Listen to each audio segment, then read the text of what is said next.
नमस्कार दोस्तों, मैं अंजलि गर्ग आपका स्वागत करती हूँ आपके अपने YouTube चैनल स्मार्ट क्लासेस में। दोस्तों, आज का हमारा विषय है व्यक्तिक भिन्नता। इसमें हम व्यक्तिक भिन्नता का अर्थ, उसकी परिभाषा, उसके प्रकार, व्यक्तिक भिन्नता के कारण और व्यक्तिक भिन्नता को ध्यान में रखते हुए शिक्षा व्यवस्था के विषय में डिस्कशन करेंगे। तो पहले बात करते हैं इसके अर्थ की। जैसा कि हम सभी जानते हैं, संपूर्ण संसार में कोई भी दो व्यक्ति पूर्णतः एक जैसे नहीं हो सकते। जुड़वा बच्चे भी शक्ल सूरत में तो एक से मिल सकते हैं, लेकिन उनके स्वभाव, बुद्धि, शारीरिक और मानसिक गुणों में पर्याप्त भिन्नताएं पाई जाती हैं। ये व्यक्तिक भिन्नताएं कई प्रकार की हो सकती हैं, जैसे रंग में, रूप में, आकार में, बुद्धि में, कार्य करने की क्षमताओं में, रुचियों में, योग्यताओं में इत्यादि। इस प्रत्यय का सबसे पहले प्रयोग फ्रांसीसी मनोवैज्ञानिक गाल्टन महोदय ने किया था। अब बात करते हैं इसकी परिभाषाओं की। जेम्स ट्रेवर के अनुसार कोई व्यक्ति अपने समूह के शारीरिक तथा मानसिक गुणों के औसत में जितनी भिन्नता रखता है उसे व्यक्तिगत भिन्नता कहते हैं। Variation or deviations from the average of the group with respect to the mental or physical characters occurring in the individual members of the group. हमारे समूह में जो योग्यता और विशेषताएं पाई जाती हैं, अगर उन समूह के से अकॉर्डिंग हम वो शारीरिक योग्यता और मानसिक गुण नहीं रखते हैं, वही हमारी व्यक्तिगत भिन्नता कहलाती है। स्किनर के अनुसार हमारे विद्यालय में छात्र व्यापक रूप से क्षमताओं और अभिरुचियों में भिन्न होते हैं, फिर भी हम उनको ऐसा व्यवहार करते हैं जैसे वे सभी समान हो। हम सभी जानते हैं, जब अच्छे से जानते हैं कि कोई भी दो व्यक्ति एक से नहीं है, तो हम अपनी कक्षाओं में जो छात्रों को पढ़ाते हैं तो ऐसा सोच के क्यों पढ़ाते हैं कि सबको एक सा ही देना है और सब एक सा ही ग्रहण करेंगे। अकॉर्डिंग टू चार्ल्स डार्विन के अनुसार, no two individuals of the same race are quite alike. We may compare millions of faces and each will be distinct. कोई भी दो इंडिविजुअल किसी भी रेस के हों, बिल्कुल एक से नहीं हो सकते। अगर हम मिलियंस फेसों का भी कंपैरिजन करेंगे तो भी उनमें कोई ना कोई भिन्नता पाई जाएगी। कहने का मतलब है व्यक्तिगत भिन्नता रंग, रूप, आकार, बुद्धि, योग्यता, रुचि, अभिरुचि, उपलब्धि इत्यादि सभी में पाई जाती है। ठीक है दोस्तों, अब हम बात करते हैं व्यक्तिगत भिन्नता के प्रकार। पहले हम बात करते हैं, दो प्रकार की होती है, अंतर व्यक्तिगत भिन्नता और अंतरा व्यक्तिगत भिन्नता। Inter individual difference and intra individual difference. अंतर व्यक्तिगत भिन्नता से तात्पर्य दो या अधिक व्यक्तियों में होने वाली भिन्नता से है, यानी कि दो व्यक्तियों के अंदर रंग, रूप, आकार, रुचि, अभिरुचि, योग्यता, क्षमता, अभिवृत्ति आदि में जो भिन्नताएं पाई जाती हैं। सेकंड, अंतरा व्यक्तिगत इंट्रा इंडिविजुअल डिफरेंस। इसका मतलब है एक व्यक्ति की स्वयं की योग्यता से दूसरी योग्यता की भिन्नता, अर्थात एक ही व्यक्ति में पाई जाने वाली विभिन्न योग्यताएं। जैसे एक व्यक्ति को कला में भी रुचि है और गणित में भी रुचि है, तो ये दो उसकी अलग भिन्नताएं हो गईं। अब बात करते हैं गुणों के आधार पर व्यक्तिगत भिन्नता के प्रकार। सबसे पहले हम बात करेंगे इसमें बुद्धि स्तर पर आधारित भिन्नता, मेंटल डिफरेंसेस। सभी व्यक्ति मानसिक दृष्टि से भिन्न होते हैं। कोई व्यक्ति प्रतिभाशाली तो कोई अधिक बुद्धिमान, कोई कम बुद्धिमान तो कोई मूर्ख होता है। मानसिक भिन्नता को समझने के लिए हम बुद्धि परीक्षणों की सहायता लेते हैं, ताकि हम ये जान सकें कि अमुक बालक सीखने में किस गति से सीखता है और किस गति से वो याद रखता है। अध्यापक को इसीलिए जब शिक्षण कार्य करे तो प्रत्येक बालक की बौद्धिक योग्यता का ध्यान रखना चाहिए, उसी के अनुकूल उसे कार्य दिया जाना चाहिए, अन्यथा बालकों में हीन भावना की उत्पत्ति हो जाती है। औसत ज़्यादातर क्या होता है, कक्षा में जब शिक्षक शिक्षण करता है तो वह औसत छात्रों को ध्यान में रहकर शिक्षण करता है, जबकि ऐसा नहीं है। अगर मान लीजिए औसत छात्रों की बुद्धि लब्धि लगभग 100 है, तो 130 और 80 बुद्धि लब्धि वाले छात्र भी उसी कक्षा में हैं। अगर हम उनका ध्यान नहीं रखेंगे तो उनके अंदर हीन भावना पैदा हो सकती है। नेक्स्ट है शारीरिक विकास की भिन्नता, फिजिकल डिफरेंस। शारीरिक दृष्टि से भी अनेक भिन्नताएं हमने देखी हैं। यह भिन्नता रंग, रूप, आकार, भार, कद, शारीरिक गठन, यौन भेद आदि पर आधारित हो सकती हैं। कुछ व्यक्ति गोरे होते हैं, कुछ काले होते हैं, कुछ लंबे होते हैं, कुछ छोटे होते हैं। हमें ध्यान रखना है कि जो बच्चा नाटा है उसे हम आगे बैठाएं, जो लंबे हैं उन्हें पीछे बैठाएं, इसी तरह से ध्यान में, ताकि सभी का अधिगम अच्छा ढंग से हो सके। नेक्स्ट है उपलब्धि में भिन्नता, डिफरेंसेस इन अचीवमेंट। उपलब्धि परीक्षणों से हमें यह पता चला है कि प्रत्येक बच्चे में किसी भी चीज़ के अचीवमेंट की अलग अलग योग्यताएं होती हैं। यह भिन्नताएं गणित और अंग्रेजी के विषयों में सबसे अधिक होती हैं। उपलब्धि में भिन्नता उन बालकों में सबसे ज़्यादा पाई जाती है जिनकी बुद्धि का स्तर समान होता है। ऐसा नहीं है कि अगर बुद्धि का स्तर समान है तो उनकी उपलब्धि भी समान होगी। बुद्धि के विभिन्न खंडों की योग्यता में भिन्नता तथा पूर्व अनुभव तथा निर्देशन या रुचि के कारण भी हो सकती है। उपलब्धि की क्षमता में भिन्नता होने का कारण शिक्षक को पता होना चाहिए तथा शिक्षा देते समय उसे कक्षा शिक्षण विधियों में इस तरह का मिश्रण तैयार करना चाहिए ताकि प्रत्येक उपलब्धि वाला छात्र उसे ग्रहण कर सके। नेक्स्ट बात करते हैं दोस्तों अभिवृत्ति की भिन्नता, डिफरेंस इन एटीट्यूड। अभिवृत्ति यानी कि हमारी किसी कार्य के प्रति, किसी संस्था के प्रति रुझान, हमारा उसके प्रति क्या सोचना है, हम उसके प्रति कैसे विचार रखते हैं, इसे बोलते हैं हम अभिवृत्ति। शिक्षा के प्रति अभिवृत्ति बुद्धि के स्तर पर निर्भर नहीं करती है, यह बहुत कुछ बालक के वातावरण पर निर्भर करती है। विशेष तौर से अगर घर का वातावरण और समाज का वातावरण दूषित है तो बालक की अभिवृत्ति में भी वह दिखाई देगा। ज़्यादातर देखा गया है कि पढ़े लिखे परिवारों के बच्चे ज़्यादा अच्छे ढंग से शिक्षा ग्रहण कर पाते हैं उन बच्चों के मुकाबले जिन बच्चों के माता पिता अशिक्षित होते हैं। नेक्स्ट है व्यक्तित्व की भिन्नता, पर्सनैलिटी डिफरेंसेस। हम सभी जानते हैं प्रत्येक व्यक्ति और बालक के व्यक्तित्व में कुछ ना कुछ भिन्नताएं अवश्य पाई जाती हैं। कुछ लोग अंतर्मुखी के होते हैं, कुछ बहिर्मुखी होते हैं, कुछ उभयमुखी होते हैं। अंतर्मुखी बालक बहुत जल्दी से किसी दूसरे से नहीं घुल मिल पाते हैं, जबकि बहिर्मुखी बालक अपनी समस्याओं को अपने व्यवहार की वजह से जल्दी से सुलझा लेते हैं। इसलिए शिक्षक को चाहिए कि अंतर्मुखी, बहिर्मुखी और उभयमुखी सभी तरह के व्यक्तित्व के बालक पर बराबर ध्यान दे ताकि छात्रों का अधिगम अच्छे से हो सके। नेक्स्ट है गत्यात्मक योग्यताओं में भिन्नता, डिफरेंसेस इन डायनेमिक एबिलिटी। गत्यात्मक योग्यता यानी कि किसी कार्य को करने की कुशलता। कोई व्यक्ति किसी कार्य को गति से और कोई कार्य किसी कार्य को कम गति से करता है, इसीलिए ये भिन्नता भी ज़्यादातर व्यक्तियों में पाई जाती है। यहाँ तक कि एक घर के दो बच्चे भी किसी कार्य को जल्दी से कर लेते हैं तो दूसरा बालक उसी कार्य को करने में अधिक समय लगाता है। तो शिक्षक को ये भी ध्यान रखकर शिक्षण कार्य करना चाहिए। नेक्स्ट है लिंग भिन्नता के कारण भेद, सेक्स डिफरेंसेस। हम सभी जानते हैं स्त्री और पुरुष के व्यक्तित्व में भिन्नता देखने को मिलती है। लड़कियां और लड़कों के कार्य करने की क्षमता, सोचने की क्षमता, विचार करने की क्षमता, रुचियों में भिन्नता होती है। इसलिए उनके लिए एक सा पाठ्यक्रम, एक सी शिक्षण विधियाँ, एक सी कार्यशैली अपनाना उचित नहीं है। इसका भी शिक्षण करते समय शिक्षक को ध्यान रखना आवश्यक है। नेक्स्ट हम बात करते हैं जाति व राष्ट्र संबंधी भिन्नता, रेशियल एंड नेशनल डिफरेंसेस। विभिन्न राष्ट्र और जाति के लोगों में भिन्नता पाई जाती है, ऐसा अभी शोधों के द्वारा शोध किए जा रहे हैं, लेकिन अभी इसमें विशिष्ट रूप से कोई रिजल्ट नहीं निकला है कि ये योग्यता किस स्तर पर पाई जाती है। नेक्स्ट है सामाजिक भिन्नता, सोशल डिफरेंस। हम सभी जानते हैं प्रत्येक व्यक्ति में सामाजिक भिन्नता पाई जाती है।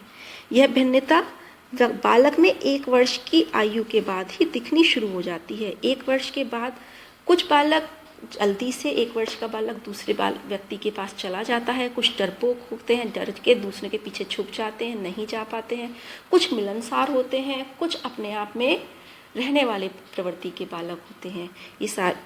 ये सामाजिक भिन्नता प्रत्येक बालक में पाई जाती है और ये सामाजिक भिन्नता बालक के वातावरण पर भी काफ़ी हद तक निर्भर करती है। कहने का मतलब है कि अगर बालक को ऐसा वातावरण मिले जहाँ पर कि उसे अपने गुणों को प्रकट करने का अवसर मिले तो वह बहुत ही धैर्यवान और वाक्पटु निकलते हैं। जबकि जिन परिवारों में बच्चों को डांटा डपटा जाता है, उन्हें किसी कार्य के लिए प्रोत्साहित नहीं किया जाता, वह अन्य क्षेत्रों में भी पिछड़ जाते हैं। यहाँ तक कि बालक के परिवार का आर्थिक और सामाजिक स्तर भी उसके व्यक्तित्व को प्रभावित करता है। नेक्स्ट है संवेगात्मक भिन्नता, इमोशनल डिफरेंसेस। प्रत्येक बालक में अलग संवेग होते हैं। कोई क्रोधी प्रवृत्ति का होता है, कोई शांत प्रवृत्ति का होता है, कोई किसी कार्य को बहुत आसानी से समझ लेता है, कोई किसी कार्य को समझने में बहुत अधिक टाइम लगाता है, कोई ईर्ष्यालु प्रवृत्ति का होता है। इसी तरह से प्रत्येक व्यक्ति के जब संवेग अलग होते हैं तो शिक्षण एक सा कैसे हो सकता है। इसीलिए प्रत्येक बालक को ध्यान में रखकर शिक्षक को अपनी शिक्षण विधियों का चुनाव करना चाहिए। नेक्स्ट, विशिष्ट योग्यताओं में भिन्नता, डिफरेंसेस इन स्पेसिफिक एबिलिटीज। यह भी भिन्नता प्रत्येक व्यक्ति में देखने को मिलती है। कुछ बालक कला में तो कुछ बालक विज्ञान में, कुछ बालक इतिहास में तो कुछ बालक भूगोल, मतलब अलग अलग विषयों में यह योग्यता रखते हैं। छोटेपन से आजकल तो यहाँ तक कि 2-3 साल के बच्चे के अंदर भी हम इंडिविजुअल डिफरेंसेस देखना, उनकी योग्यता, विशेष योग्यताओं को पहचान सकते हैं।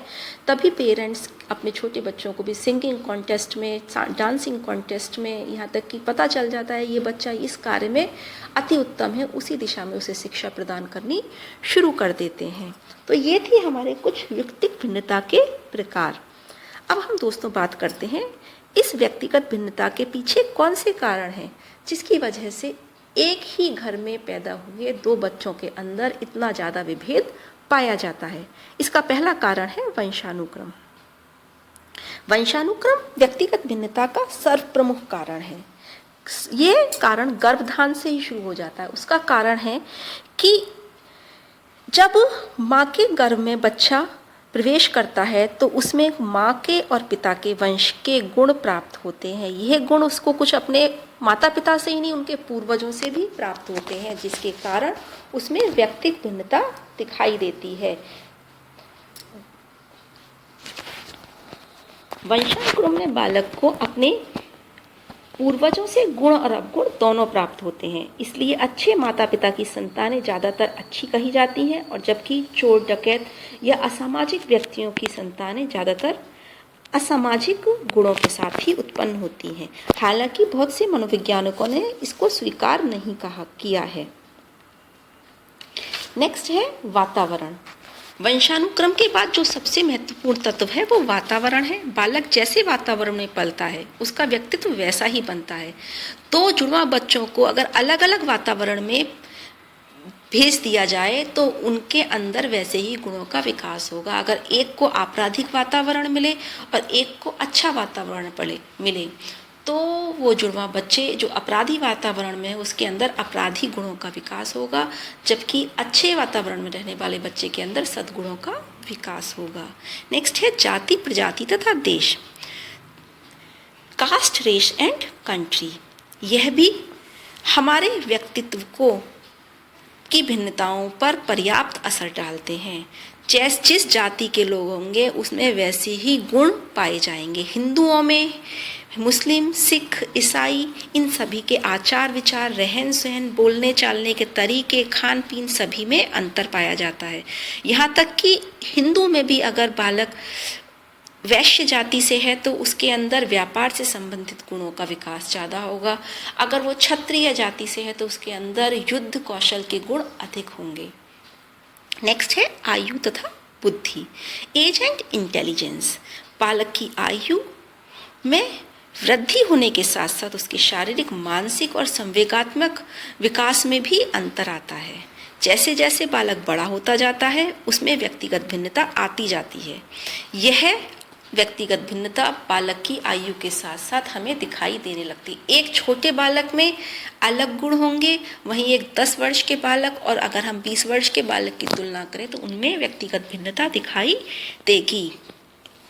नेक्स्ट है परिपक्वता, मैच्योरिटी। परिपक्वता एक ऐसी स्थिति होती है जिसमें व्यक्ति किसी कार्य को करने में स्वयं को सक्षम समझ पाता है अथवा किसी कार्य को करने की योग्यता उसके अंदर आ जाती है। जैसे छोटे बच्चे से अगर हम 1 साल के बच्चे से कहें कि आप ए लिख के दिखाओ, वो नहीं लिख सकता। जब वो 3 या 4 साल का हो जाता है, उसके उंगलियां इस तरह से कार्य करने लगती हैं कि वो पेन या पेंसिल पकड़ सके, तब वह ए लिख सकता है। यही उसकी मैच्योरिटी कहलाती है। और विशेष रूप से हम ये कहते हैं कि एक बालक किशोरावस्था में आकर ही मैच्योर होता है, तभी उसके अंदर शारीरिक, मानसिक, चारित्रिक, नैतिक विकास पूर्ण रूप से हो चुके होते हैं। नेक्स्ट है हमारा लिंग भेद, सेक्स डिफरेंसेस। लिंग भेद के कारण भी लड़के और लड़कियों की शारीरिक बनावट में अंतर होता है, जिसकी वजह से उनके सोचने समझने, कार्य करने की शैली में अंतर दिखाई देता है। लड़कों और लड़कियों के स्वभाव में भी अंतर होता है। लड़कियां कोमल स्वभाव की होती हैं, जबकि उसके मुकाबले लड़के थोड़े ककड़ स्वभाव के होते हैं। यह परिवर्तन भी कक्षाओं में हमें देखने को मिलता है। इस तरह से जब इतने सारे हमारे अंदर व्यक्तिगत भिन्नता हैं, तो हम अपने छात्रों को कैसे एक सी शिक्षा दे सकते हैं। शिक्षक को चाहिए कि वह इन्हीं सभी भिन्नताओं को ध्यान में रखकर अपनी शिक्षा योजना बनाए। ठीक है दोस्तों, यहाँ तक क्लियर है। अब आगे बात करते हैं व्यक्तिगत भिन्नताओं का शैक्षिक महत्व, educational implication of individual differences. इसके लिए हमें क्या करना है? सबसे पहले कक्षा का वर्गीकरण करना होगा, क्लास का क्लासिफिकेशन करना पड़ेगा। जब कक्षा में छात्र प्रवेश लेने जाते हैं, उसी समय आपने देखा होगा आज बच्चों का पहले टेस्ट लिया जाता है। उसकी योग्यता के अनुसार ही उसे सेक्शन दिया जाता है कि आप इस सेक्शन में जाएंगे, आप इस सेक्शन में जाएंगे, आप इस सेक्शन में जाएंगे, ताकि उसी योग्यताओं वाले छात्रों के साथ वो अपने समान योग्यता वाले छात्रों के साथ पढ़कर वो आसानी से सीख सके। नेक्स्ट है कक्षा का आकार। आजकल विद्यार्थियों की संख्या बहुत अधिक हो जाती है, इसीलिए शिक्षक प्रत्येक कक्षा के छात्र पर ध्यान नहीं दे पाता है।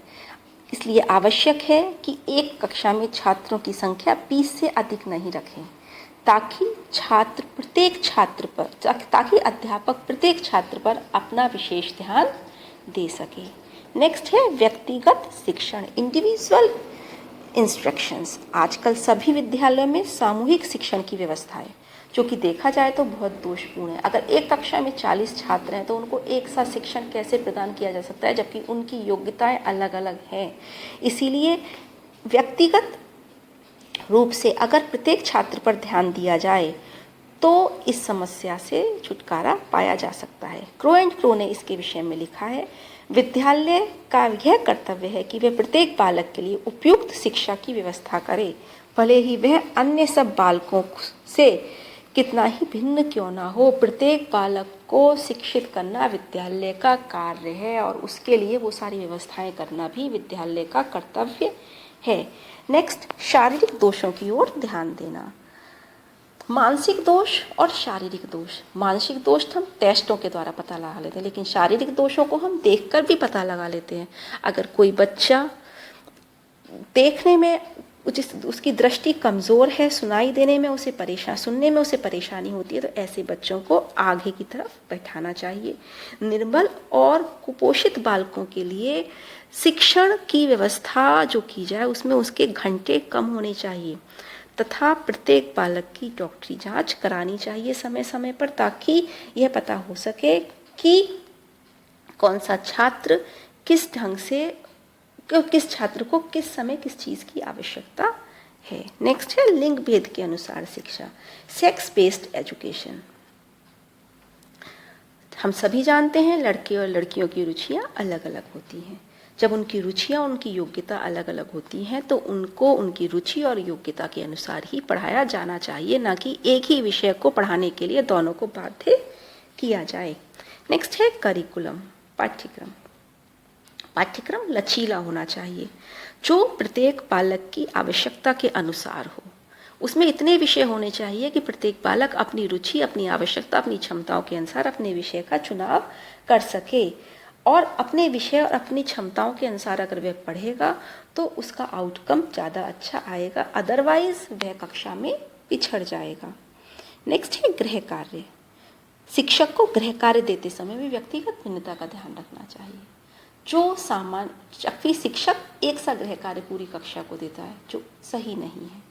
छात्र शिक्षक को चाहिए कि वह मंदबुद्धि बालकों को थोड़ा सरल और कम गृह कार्य दे, जबकि तीव्र बुद्धि बालकों को थोड़ा सा कठिन और अधिक गृह कार्य दे, क्योंकि जो तीव्र बुद्धि बालक है वो उस कार्य को जल्दी से करके समाप्त कर लेगा और उसका इंटरेस्ट खत्म हो जाएगा। नेक्स्ट है शिक्षण विधियाँ, टीचिंग मेथड।